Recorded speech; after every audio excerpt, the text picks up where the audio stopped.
My name is Nora. I'm 27, and I never planned to spend a weekend in the middle of nowhere. It was my friend's idea. You need to switch off, she said, booking us both into a quiet countryside resort with hot tubs and a pool overlooking the hills. But at the last minute she got sick. I went alone. The place was smaller than I expected. A handful of wooden cabins, steam rising from the outdoor hot springs, pine trees swaying around the pool deck. The air smelled of cedar and smoke from the sauna nearby. Peaceful, almost too quiet. When I checked in, the receptionist mentioned that I'd be sharing one of the outdoor hot tubs with another guest. It's booked for 2 at a time. Hope that's fine? I nodded, not thinking much of it.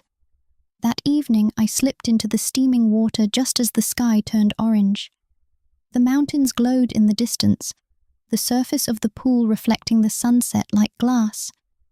And then I heard footsteps, someone approaching. She appeared through the steam, tall, wrapped in a white towel, her hair still damp from the sauna. "Hey," she said, smiling. "Guess we're tub partners." Her name was Elena.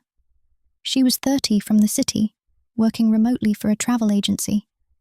There was something about her, not just her looks, but the way she spoke, calm and unhurried, like she'd already made peace with herself. At first, we talked about simple things. Work, travel, how strange it was to be somewhere so quiet. But the conversation flowed easily. I hadn't laughed like that in months. The steam swirled around us, the air cool above the water, but warm where our arms rested near the surface. Every now and then, our hands brushed, accidental, or maybe not. She noticed, but didn't pull away. When the lights around the pool came on, casting soft golden reflections on the water, she said, "You know, this place feels unreal." "It does," I said quietly. "Like the world forgot about us for a while." She looked at me, really looked, the kind of gaze that stays longer than it should. And for a moment, everything went still. The air, the water, even my heartbeat. The next morning, the resort was wrapped in mist. The hills looked half hidden. The air smelled like rain and pine. I found Elena sitting by the pool, coffee in one hand, a book in the other. She looked up and smiled, the kind of smile that makes you forget why you came there in the first place. "Couldn't sleep?" I asked. "Too quiet," she said. "It's strange when silence is louder than the city." We talked again, about everything that didn't matter and somehow did. She told me about growing up near the sea, about leaving people who never really saw her. I told her about starting over, about how tired I was of pretending to be fine. Later, when the rain started, we moved to the covered terrace. The sound of water hitting the roof became a rhythm, steady and soft. Elena watched the valley disappear into fog and said, "You ever notice how sometimes strangers listen better than friends?" I nodded. "Maybe because they don't expect anything from you." She turned to me then.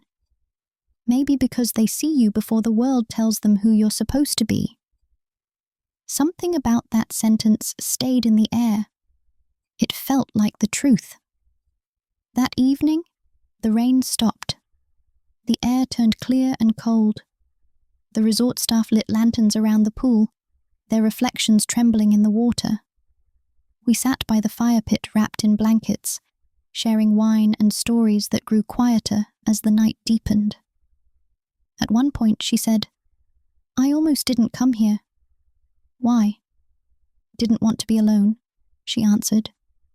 Then after a pause, "Guess that worked out." We laughed, but neither of us looked away. The firelight made her eyes look warmer, softer. She reached out, brushing a bit of ash from my sleeve. "That's better," she murmured.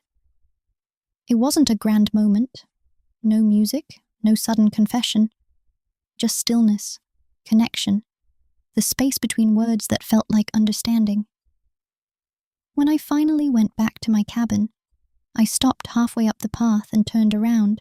She was still there by the fire, looking into the flames.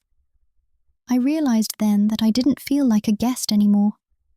I felt like I belonged, not to the place but to the moment we'd created together. The next morning, we shared breakfast before leaving. No promises, no plans, just one quiet line she said as we hugged goodbye. Sometimes you meet the right person when you stop looking.